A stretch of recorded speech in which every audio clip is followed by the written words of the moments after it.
નમસ્કાર મિત્રો.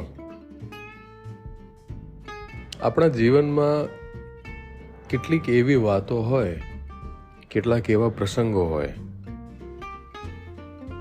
જે આપણા હૃદયની અંદર એક છાપ બનાવીને બેસી જાય અને એક એવી છાપ બનાવીને બેસતા હોય છે કે આજીવન ભૂલાતી નથી.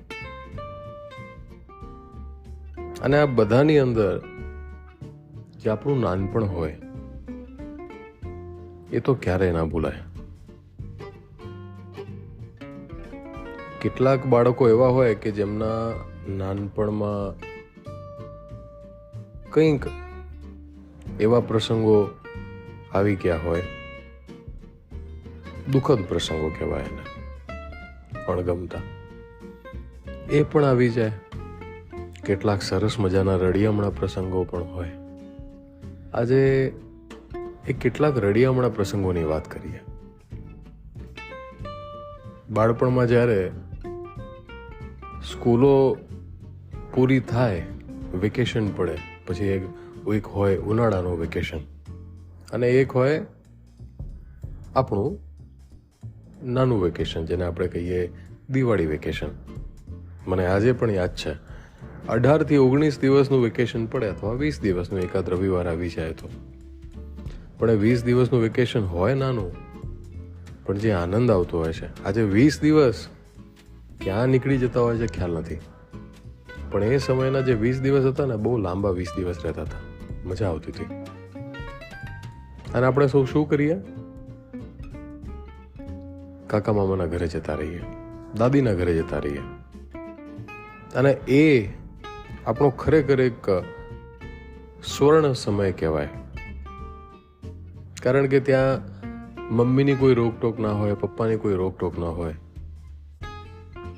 ત્યાં આપણને માર નહીં પડે. ઈચ્છા થાય તે ખાઓ, ધરાઈને ખાઓ, ધરાઈને મસ્તી કરો, મજા કરો, આનંદ કરો, મોજ માણો. અને સૌથી જે મજાની વાત એમાં પાછી, ત્યાં તમને તમારા કઝિન્સ મળી જાય. અને કઝિન્સ મળે એટલે શું થાય?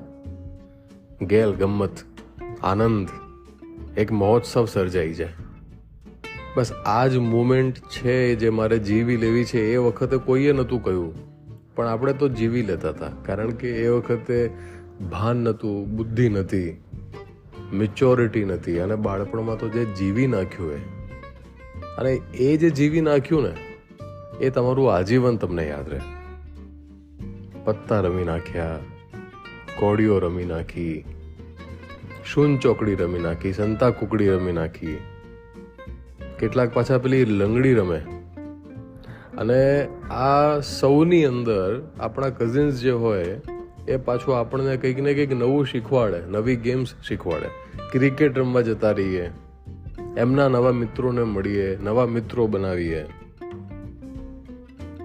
કેટલો અનેરો આનંદનો અનુભવ થાય. ત્યાં ફઈઓ તમને મળે, એ તમને વાલ કરે, પ્રેમ કરે. દાદા દાદીનો પ્રેમ મળે, નાના નાનીનો પ્રેમ મળે, મામા મામીનો, કાકા કાકીનો પ્રેમ મળે. કેટલો આનંદ આવે. એટલે આમ ખરેખર એક આમ એને એક્સપ્રેસ કરવું મુશ્કેલ છે. આટલો સરસ મજાનો આનંદ આવતો હોય છે. અને ખાસ કરીને તો પાછું રાત્રિના સમયમાં ધાબા ઉપર ઊંઘવા જવાનું. કોને કોને યાદ છે? 1-2 કલાક પહેલા ગોદડા પાથરીને આવવાનું મસ્ત રીતે, અને પછી ઠંડા થાય ને એટલે આપણે ઉપર ઊંઘવા જતા. અને ત્યાં વાતોના વડા થાય, મસ્તીઓ થાય. ત્યાં પાછા પત્તા રમાય. નાનકડી લાઈટ પાછી હોય ત્યાં આગળ. કોઈકના ધાબા પર પાછી એક ફેસિલિટી મુકાતી હતી, નાનકડી લાઈટની. નાનકડો બલ્બ ચાલુ થાય. નાનકડો બલ્બ ચાલુ થાય એટલે ત્યાં બી આપણે પાછું છોડીએ નહીં, અને ત્યાં પણ પાછું કંઈક ને કંઈક રમત ગમત ચાલુ કરી નાખીએ. એ જે સમય આપણે જે પસાર કરી નાખ્યો, અને જે બાળકો આજના સમયમાં પસાર કરતા હશે, એક ખરેખર હૃદયનું એક એવી જગ્યા તમારા હૃદયની જેણે કેપ્ચર કરી રાખેલી છે, અને એ આપણે જ ઈચ્છીએ કે આ ક્યારેય છૂટે નહીં. એ જીવન જીવવાનો ફરી જો લહાવો મળી જાય તો દરેક વ્યક્તિ જીવી નાખે, દરેક વ્યક્તિ જીવી નાખે. પણ એ શક્ય એટલા માટે નથી થતું કારણ કે હવે બધા મેચ્યોર થઈ ગયા. હવે બધાને પોતાની રિસ્પોન્સિબિલિટીઝનું ભાન આવી ગયું, અને હવે એ શક્ય નથી. પણ હા, એને યાદ કરીને તમારું બાળપણ વાગોળવું એ તો શક્ય છે જ. એ આનંદ તમારાથી કોઈ ઝૂંટવી ના શકે, કોઈ છીનવી ના શકે. જે બાળપણના આપણા રમકડા આજે બી યાદ હશે. તમારું એક પેલું કહેવાય ને, શું કહેવાય ને, તમારું સિગ્નેચર ટોય કંઈક તો યાદ હશે. સાયકલ હશે, રેલગાડી હશે, કોઈ વાંદરું હશે કૂદવાવાળું, કોઈ સાયકલ પેલી આપણે પેલી આજકાલ પેલી ઇલેક્ટ્રિક સાયકલો નીકળી છે. એ વખતે ઇલેક્ટ્રિક નથી, આમ પગથી દોડાવવાવાળી સાયકલો હતી. સ્કેટિંગ્સ હશે, કોઈક નાનકડી કાર હશે, કોઈક ઝિગવિલ જેવું કંઈક હશે. કંઈક તો 100% હશે જે તમારા હૃદયની અંદર, તમારી સ્મરણ શક્તિની અંદર આજે પણ તાજું હશે.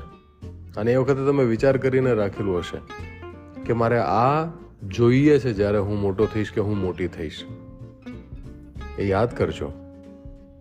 અને જે આનંદ આવવાનો ને તમને, જે માઇન્ડ ફ્રેશ થઈ જશે, આજની સવારની શરૂઆત જો એનાથી તમે કરી નાખીને તો તમારો દિવસ એટલો મજાનો જવાનો છે ને, ખરેખર આનંદ આવશે. પ્રયત્ન કરજો અને કેવું લાગ્યું મને જરૂર જણાવજો. નમસ્કાર.